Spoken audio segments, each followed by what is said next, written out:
Siamo tornati live intanto per il commento del Lanza esplota subito la partita al minuto 3 di gioco, 1-0 blocco. A parte il pronto entrare un alto voltaggio che torna dopo una lunga squalifica di un anno di Simone Prestigio, la seconda bellissima da 2-0 con il gol da parte di Simone, la magia assoluta di Trepessi Giacomo. Preparata benissimo ragazzi di Mister Certino. Di Simone, guarda la e Patrizio 3-0 di forse poi a poter fare di più.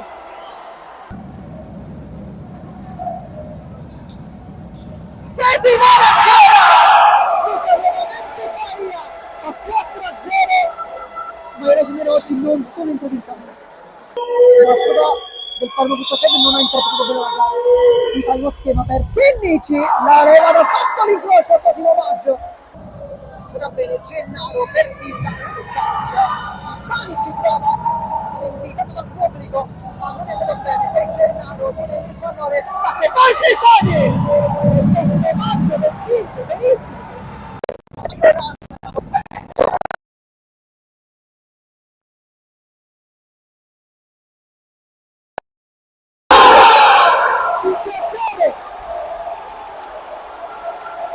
Fischio Gennaro, Cosimo Maggio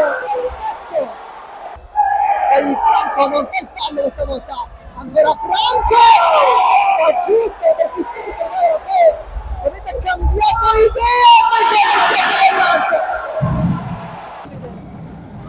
Gennaro tacco per Chinnici per il primo giornino, poi Vivarelli un assist per Gennaro, palla che rimane l'ultimo alla porta,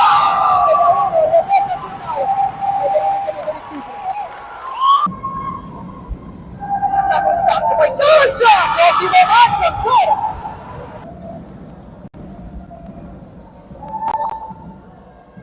E Vivalli sbaglia il dribbling e Simone in corto! E poi che del 7-1.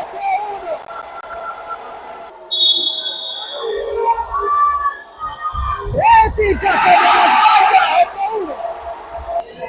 Chinnici, la Fiura, calcio con la punta, palla fuori. Non si gioca, buona palla, Vivarelli, calcia, Maggio, forse con la faccia, ha preso anche questa cosa.